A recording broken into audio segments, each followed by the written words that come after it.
இந்த ஜனநாயக பெருவிழாவை ஒட்டி நாம் தற்போது புதுச்சேரி மண்ணில் இருக்கின்றோம். 40 தொகுதிகள், தமிழ்நாடு புதுச்சேரி உள்ளிட்ட 40 தொகுதிகளிலும் இந்த பேருந்தின் மூலமாக நாம் பயணித்துக் கொண்டிருக்கின்றோம். மக்களுடன் புதிய தலைமுறை நிகழ்ச்சிக்காக இந்த புதுச்சேரி மண் வேறு சிறப்பு வாய்ந்த மண்ணாக இருக்கின்றது.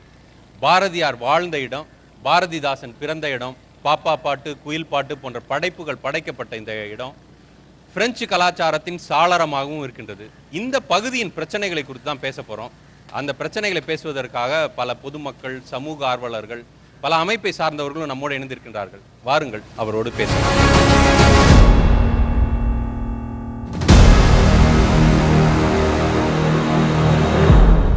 அனைவருக்கும் வணக்கம். சரி, முதற்கட்டமாக நம்ம புதுச்சேரியில் இருக்கக்கூடிய மிக முக்கிய பிரதானமான பிரச்சனைகள் என்ன அப்படின்றத ஆரம்பிக்கலாம் ஒருத்தராக. இந்த புதுச்சேரி நாம் விரும்புகின்ற புதுச்சேரி வேறு, இருக்கின்ற புதுச்சேரி வேறு. நாம் விரும்புகின்ற புதுச்சேரி வேலையில்லா திண்டாட்டம் இல்லாத ஒரு புதுச்சேரி நாம் விரும்புகின்றோம். ஆனால் இது இன்றைக்கு உச்சத்தில் இருக்கிறது, வேலையில்லா திண்டாட்டம். நாம் விரும்புகிற புதுச்சேரி போதையில்லா புதுச்சேரி வேண்டும் என்று விரும்புகிறோம். இன்று போதையிலே தள்ளாடி கொண்டிருக்கிற புதுச்சேரியாக இருக்கிறது. மூடி கிடக்கிற பஞ்சாலைகள். புதுச்சேரியினுடைய பொருளாதாரமே ரோடியர், சுதேசி, பாரதி பஞ்சாலைகள் தான் புதுச்சேரியினுடைய பாரம்பரிய தொழில். அது முழுவதுமாக மூடப்பட்டு 20 ஆண்டுகளுக்கு மேலாகிவிட்டது. அதிலே பணிபுரிந்தவர்கள் நிறைய பேர் தற்கொலை செய்து கொண்டார்கள். ரேஷன் கடைகள் மூடிவிட்டன.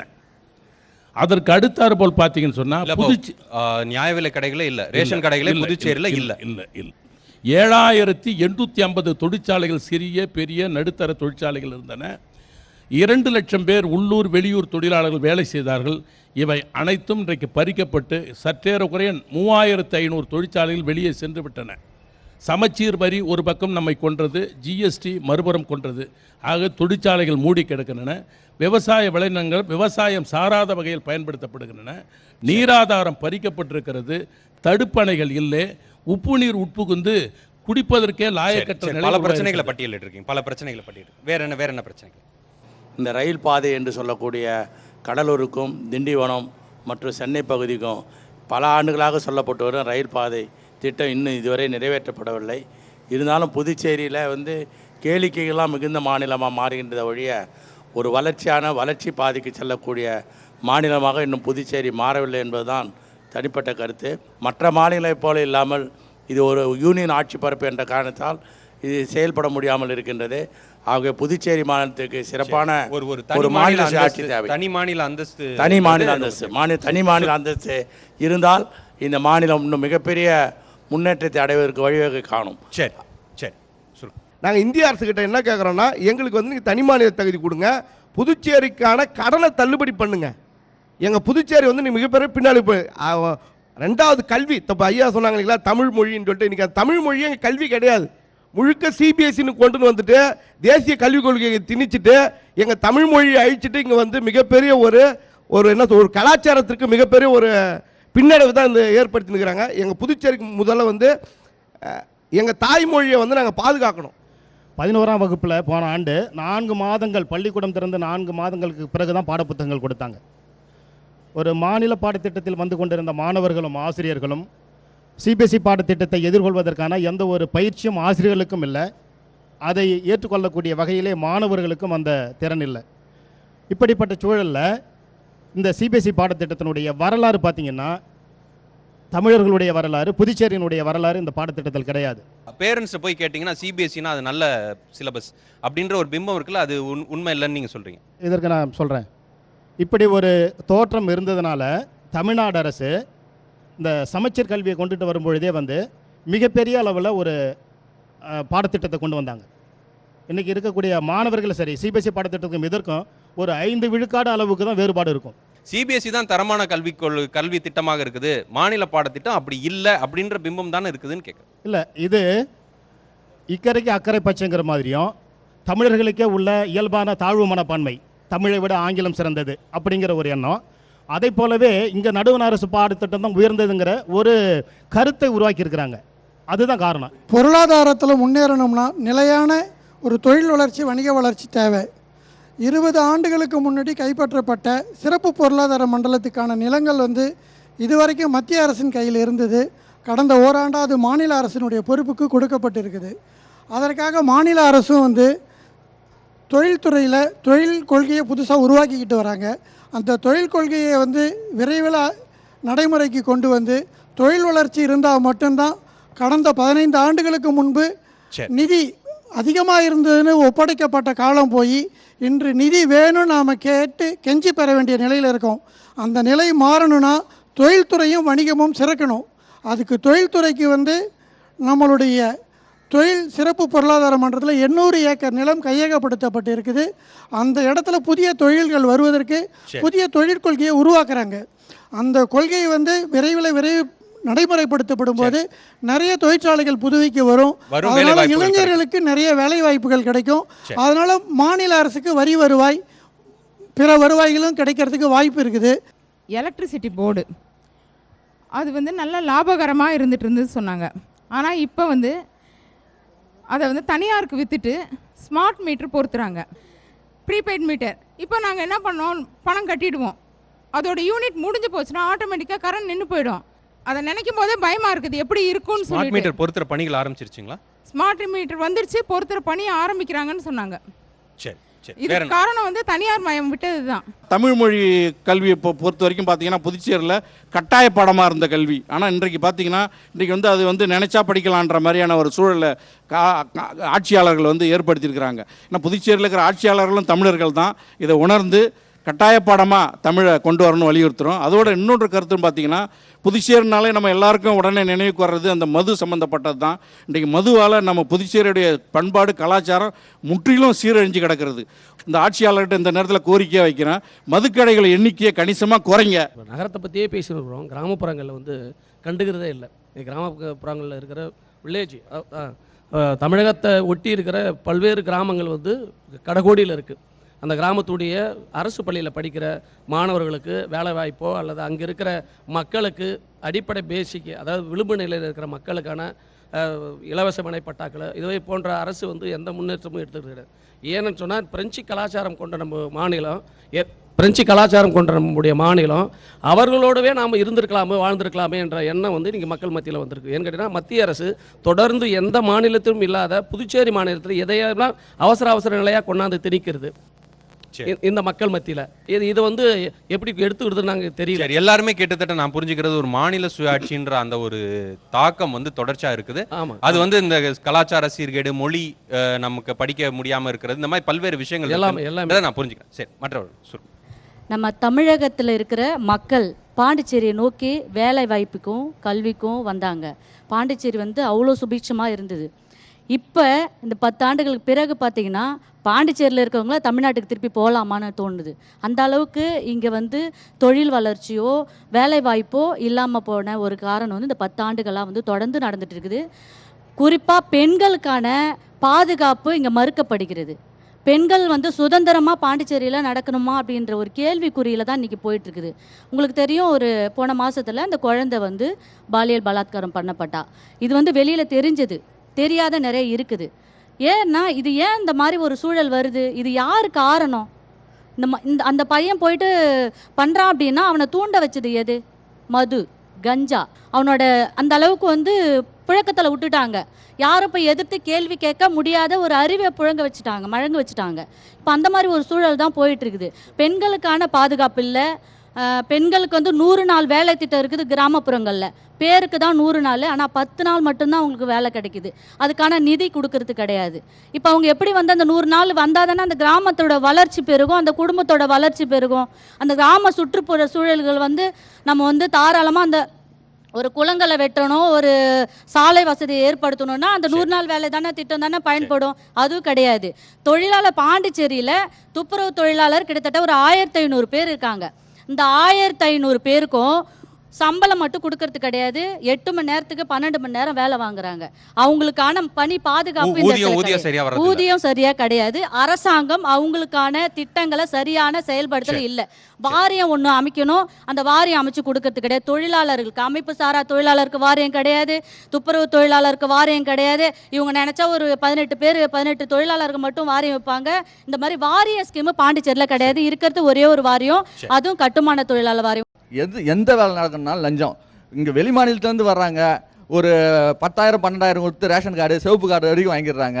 எல்லாம் லஞ்சம் தான் அதிகமாக நடக்குதுன்னு வைங்களேன். மாநிலத்தில் முக்கியமான பிரச்சனைன்னு பார்த்தாக்கா வந்து குடி தண்ணீர். எல்லா தொகுதியிலும் 30 தொகுதியிலையும் வந்து ஒவ்வொரு தொகுதிக்கும் வந்து 10 மினரல் வாட்டர் கேன் வந்து ஒரு கேன் வந்து 7 ரூபான்னு விற்கிறாங்க.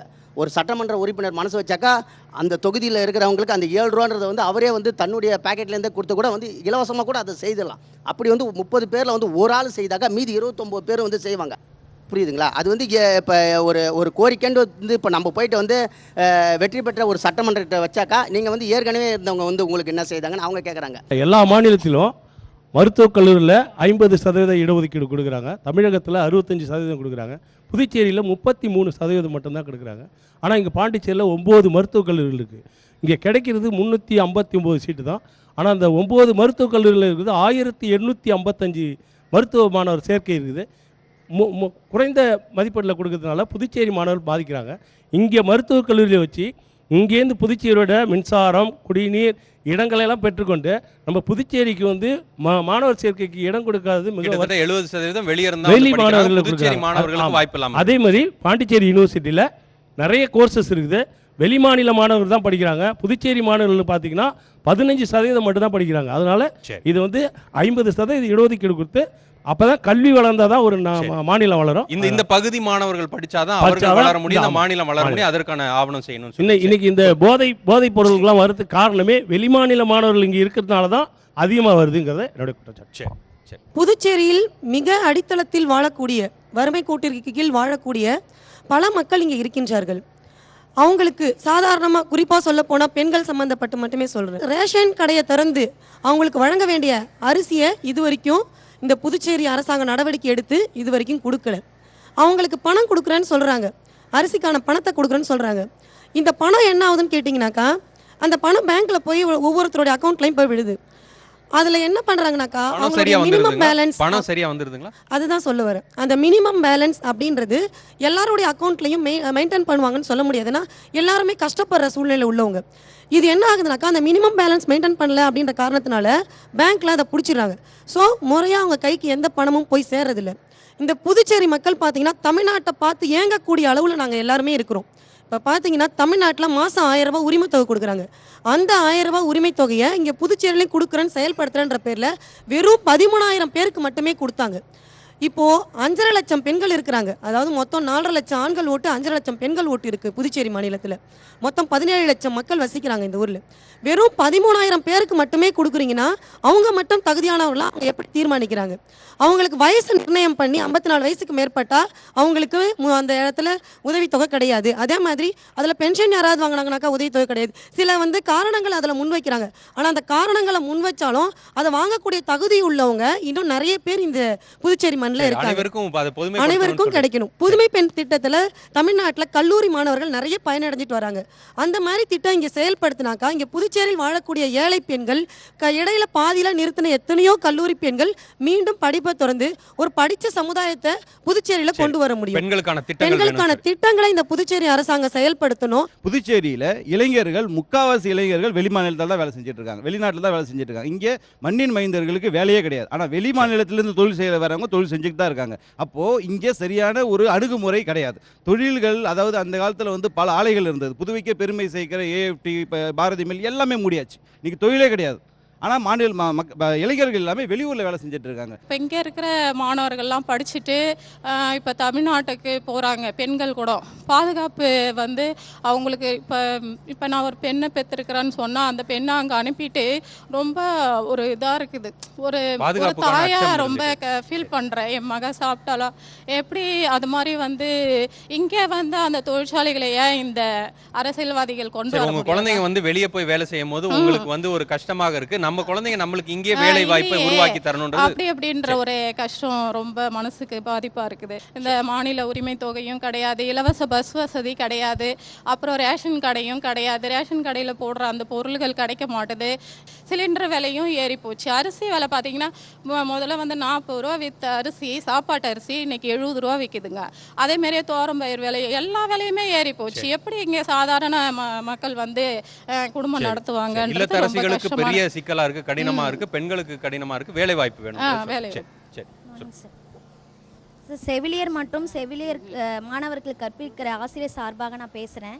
செவிலியர்களுக்கான ஒரு ஸ்டாண்டர்ட் ஊதியம் கிடைக்கிறதில்ல, சேல்ரி. நீங்கள் பார்த்தீங்க எல்லார் வீட்லேயுமே இப்போ ஒரு செவிலியர் ஒரு மருத்துவர் வந்துட்டாங்க. அவங்களுமே எப்படி படிக்கிறாங்கன்னா இப்போ அதர் ஸ்டேட்டுக்கு ஃபாரின் போகணும் அப்படின்ற மாதிரி தான் படிக்கிறாங்களே தவிர இப்போ நம்ம ஸ்டேட்டில் வந்து சரியான ஒரு ஸ்டாண்டர்ட் சேல்ரி இல்லை சார். ஸோ அப்போது நம்ம ஸ்டாண்டர்ட் சேல்ரி வந்து ஃபிக்ஸ் பண்ணி எல்லா ஹாஸ்பிட்டலுக்குமே ஒரு சரியான ஊதியத்தொகை கிடைக்கணும். அதுக்கப்புறம் வந்து பணியிடங்கள் வந்து அதிகப்படுத்தபடி நான் கேட்டுக்கொள்கிறேன். புதுச்சேரியில் வந்து இடபிள்யூஸ்னு ஒன்று வந்து நடைமுறைப்படுத்திருக்காங்க. அதாவது பொருளாதாரத்தில் பின்தங்கிய உயர் சாதி வகுப்பினர்னு சொல்லிட்டு ஒரு கொள்கை வந்து தமிழ்நாட்டில் அது நடைமுறைப்படுத்தலை, புதுச்சேரியில் மட்டும் நடைமுறைப்படுத்திருக்காங்க. போன ஆட்சியில் நடைமுறைப்படுத்திட்டாங்க. இதனால என்னன்னா இங்கே 1% கூட இல்லாத மக்களுக்கு 10% இடஒதுக்கீடு வேலை வாய்ப்பிலும் கல்வியிலும் போய் சேர்ந்துருக்குது. பெரும்பான்மையான சமூகத்தை சேர்ந்த மக்கள் இன்னைக்கு அந்த இடஒதுக்கீடு கிடைக்காம அதிகப்படியான மதிப்பெண் எடுக்கக்கூடிய சூழல்லையும் அவங்க இல்லாம சரியாக இல்ல அப்படின்னு சொல்றீங்க. இந்த இடஒதுக்கீடு கிடையாது இந்த இடபிள்யூஸ்ல. இப்போ வந்து பாத்தீங்கன்னா கவர்மெண்ட் வந்து எப்படி இருக்குன்றது தான் ஃபர்ஸ்ட். ஸ்லோ ப்ராசஸ் அன்கன்சர்ன் கவர்மெண்ட் சொல்லலாம். ஸ்லோ ப்ராசஸ்னா ரொம்ப மெதுவான நகர்தல், அன்கன்சர்னா ரொம்ப அலட்சியமான தன்மை. நீங்க எவ்வளவோ பிரச்சனையை பேசினாலும் இப்போ சிம்பிளா பாத்தீங்கன்னா ஒரு ரோடுன்னு வச்சுக்கோங்களேன், அது ஒரு பல மாசமா அந்த ரோடு வந்து பாத்தீங்கன்னா குண்டும் குழியுமா இருக்கும். ஆனா இப்போ எலெக்ஷன் நெருங்குறதுன்றது காரணத்துக்காக அது எல்லாத்தையுமே சரி பண்ணி ஏன் அப்போ மற்ற நாள்லலாம் அது எப்படி இருந்தா எனக்கு என்ன அப்படின்ற ஒரு அலட்சிய தன்மை. இன்னொன்று, இப்போ ஏதோ ஒரு கவர்மெண்ட் ஆஃபீஸ்க்கு போனால் கூட ஒரு நாள் முழுக்க மக்கள் வந்து என்ன வேலைக்காக போனாங்களோ அதுக்காக அங்கேயே உட்காந்துட்டு இருக்கணும். அந்த வேலை ஆனால் அன்றைக்கே முடியாது. அது இப்போ ஒரு 4 நாள் அடுத்து வாங்க. ஏன் அதுக்கான ஒரு அவசியம் என்ன? தேவையான ஆட்கள் இல்லையா? அரசாங்கத்திற்கும் பொதுமக்களுக்குமான இன்டராக்ஷனே வந்து ரொம்ப கடினமாக இருக்குது. கடினமா இல்லை, அது இல்லைன்னே சொல்லலாம். சரி, அதான் நீங்க நேரடியா அரசாங்கத்தை அணுகணும்னா ஒரு அலுவலகத்துக்கு போனீங்கன்னா அது ரொம்ப மன உளைச்சலை ஏற்படுத்தும் விதமா இருக்குன்னு சொல்றீங்க. நம்ம தேர்ந்தெடுத்த ஆட்களே வந்து எப்படின்னா நம்மள ரொம்ப ஒரு அலட்சியமா ட்ரீட் பண்ற மாதிரி இருக்கும். புதுச்சேரி மக்கள் பல்வேறு கோரிக்கைகளை பேசினாங்க. இது அனைத்தையும் வந்து தேர்தல் காலத்துல மட்டும்தான் அரசாங்கமோ ஆட்சியாளர்களோ செவிசாய்ப்பாங்கன்றது இல்லாம தொடர்ச்சியாக அவர்களுக்கான பிரச்சனையை நிவர்த்தி செய்யும் விதமாக ஒரு வேட்பாளர் தேர்வு செய்யப்படுவார் என்ற நம்பிக்கையோடு நம்ம இந்த நிகழ்ச்சியில் நிறைவு செய்யலாம். இதில் பங்கேற்று பல்வேறு கருத்துக்களை தெரிவித்த பொதுமக்கள், பல்வேறு அமைப்பை சார்ந்தவர்கள் அனைவருக்கும் நன்றி. மீண்டும் ஒரு நிகழ்ச்சியில் சந்திக்கலாம் நண்பர்களே. வணக்கம்.